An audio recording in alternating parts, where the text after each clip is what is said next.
It's your boy Concept34.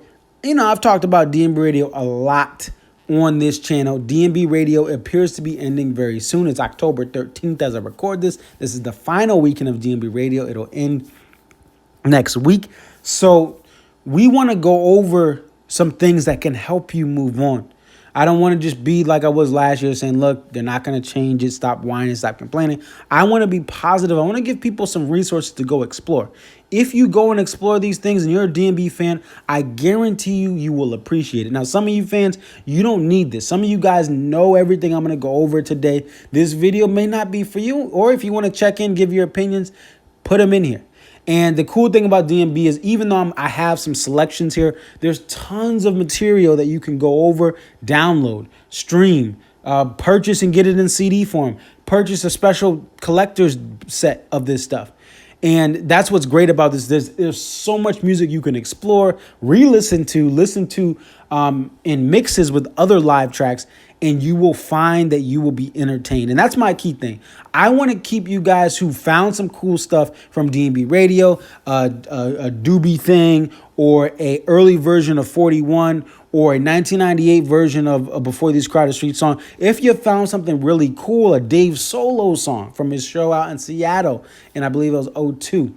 We're going to go over some shows that if you explore these, and again, you're a fan that just didn't dig that deep into the catalog of live music, here are some later cuts. We're not going through live tracks 1 through 10. It's going to be everything after live tracks 10 we're going to go over. And even one of these, the one we go over in New York City, you can still stream this show because it's still part of the shows that they allow to be streamed on Apple Music and Spotify. Spotify is free on a desktop.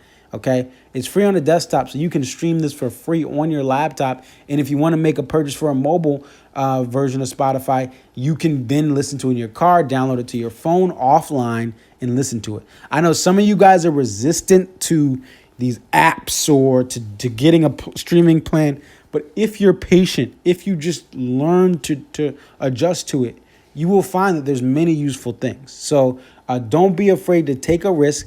Download the Spotify app, download Apple Music, download Amazon Music, download the Nugs app, which is a great live music platform, and check out some of this stuff. All right, let's get started.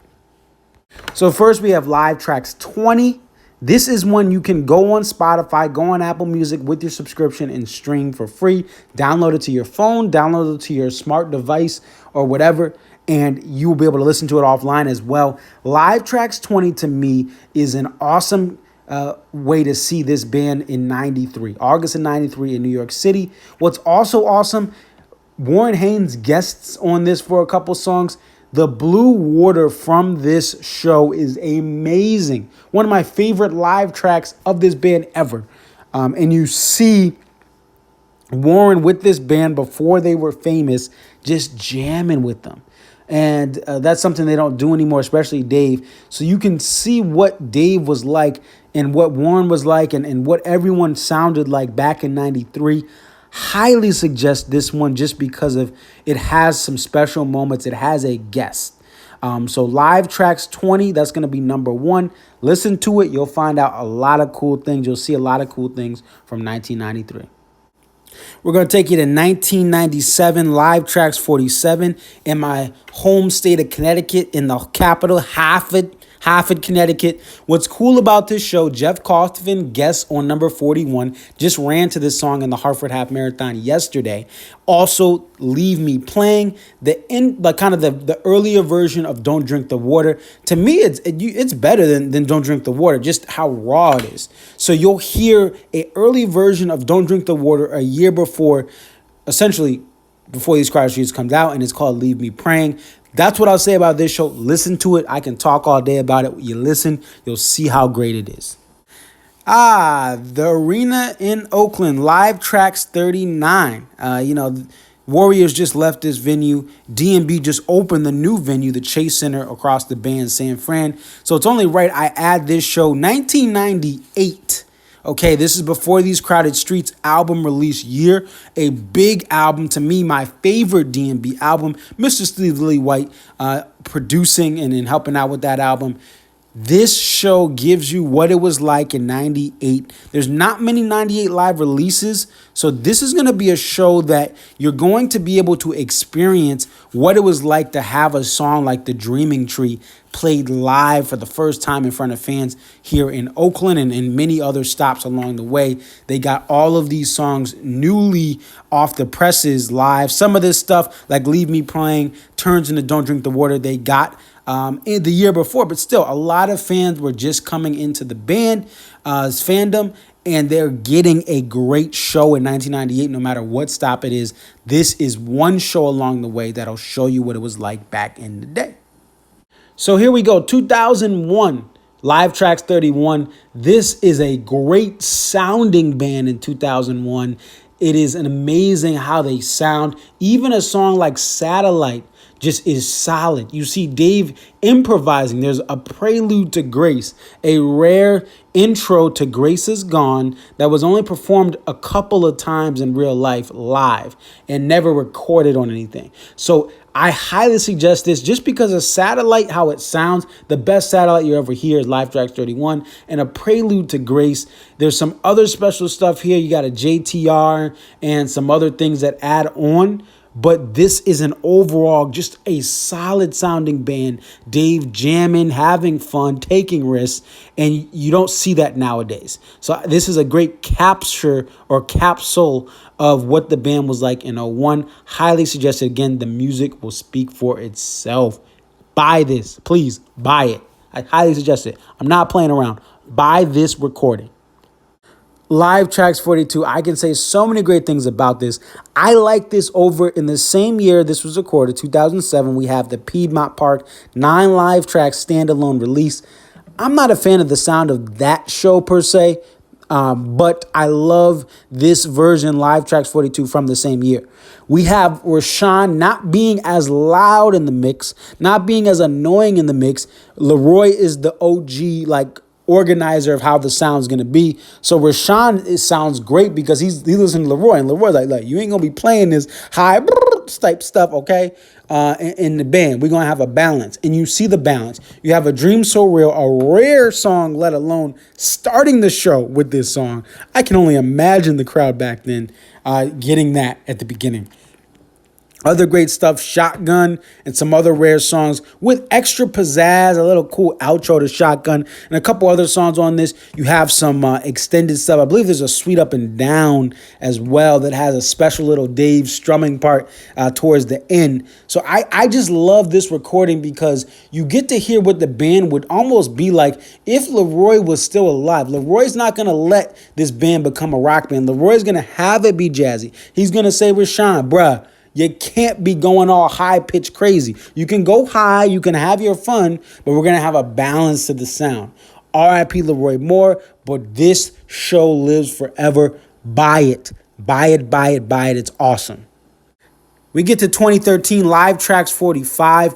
This is a year that to me is the best touring year after 2011. So 2011 had the Caravan, a special year, special songs, special sets. After the Caravan, this is the best year of the band live, on stage. I experienced this tour 3 times. So I saw some of the stuff that's on this recording in real life in other locations. The JTR that was being played. I didn't get the Joyride, but Joyride was around. You had Drive In, Drive Out. Hey, we don't see that song anymore. So you had some special stuff going on. There's a cover, Good Times, Bad Times. That's a Zeppelin song and some other stuff. This show, man, this East Coast run, there should be, and I think maybe they'll do this years from now like the Grateful Dead do, there should be a box set where you get pretty much every East Coast show, and even some of the stuff down south. But the East Coast shows this year were legendary, from Saratoga Springs to both nights of Hartford to both nights of Mansfield, Massachusetts. These shows were solid. And we're going to see this in these shows if you listen to it. Buy this, figure out a way to get this. I still got to purchase this, but I just know from 2013, these shows were fire on the East Coast. So buy this one, listen to it, check it out, because you're not going to be disappointed with how the band sounded for this East Coast run in 2013. So we have a DMB live release that we're going to go over. Dave Matthews by himself at Benaroya Hall in 2002. This will give you what it's like just to have Dave by himself. You don't see this a lot with Dave Matthews. He usually is going to be with his band or with Tim Reynolds or with his friends, Dave and Friends. So this is a special moment. There's other recordings you can get that are just as great, if not better. But I wanted to just capture this one because this one isn't as known as a lot of the other Dave solo type stuff. I highly suggest checking this one out. Now, what's the difference between DMB Live and Live Trax? Essentially, Live Trax has more sources of audio, meaning they can modify Leroy's sound. They can modify Boyd's sound, and they have done that in some of these recordings, where the DMB Live releases with Dave and Tim, Dave Matthews, or the full band, there's a little less quality with these and they only can modify different parts of the band just because of how it was recorded, how many sources of audio they had, or how many mics they had up on the stage. That's the layman's term version of explaining it. But DMB Live is a separate wing of the Dave Matthews Band's live product that you can purchase. There's some great recordings, Cameron Imdor, and also there's one at the First Union Center. Just search those are full band ones. Those are also great, but I want to give this one some shine because it's Dave's solo. I love just Dave by himself on stage at times because you can get a different perspective on the music by just letting Dave sing and letting him play his guitar. And you get impressed about what he's actually doing when there's not horns over him, there's not a violin over him, off beat like Boyd was a lot of times, or off key. Let's be honest. But you get to hear just Dave. So I love this one. Definitely check it out. Now we're going to look at Live 25. This was a special release from the band. Disclosure, this thing is expensive. There's 25 tracks, but you're going to spend about 30 to 40 bucks depending on how you get it, when you get it, the shipping, all that other stuff. It is an expensive release, but the recordings are worth every dime, okay? These were hand-selected tracks during the 25th anniversary year of the band. They didn't just use the management and the band itself to pick these. They used some of our good friends at antsmarching.org, some other people that were just knowledgeable about the band. And they said, hey, what are some stuff you remember or you have in tape or audio that you would love to see in this special release? 25 tracks of rare songs like A Dream So Real, Toy Soldiers.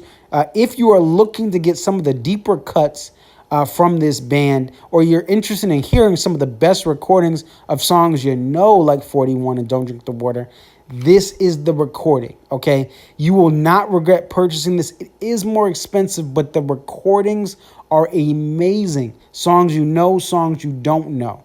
And I just would say, look, this is something every fan should have, okay? These are great, great, great, great, great recordings. I can't say that enough. I'm repeating myself, but definitely purchase this DMB Live 25. It is worth it. If you don't know some of the rare stuff, you will know it by getting used to this material. And that's what's great about it. I've heard fans that were listening to DMB radio say, oh, I didn't know there was a Toy Soldiers. I didn't know there was a Dream So Well. They've been fans since the mid-90s. And that's how special some of these recordings are. They were very, very rare to see these live. So that's all I got for today. Definitely like, comment, subscribe. Again, the veterans, the OGs, the people who have all sorts of tape recordings. Let me know what you guys think. Add your input on other shows. But I hope that those who are upset about DMB Radio ending can begin a new journey with the band in some of these releases I suggested. It's your boy, ConcertViz34. I'm out. Peace.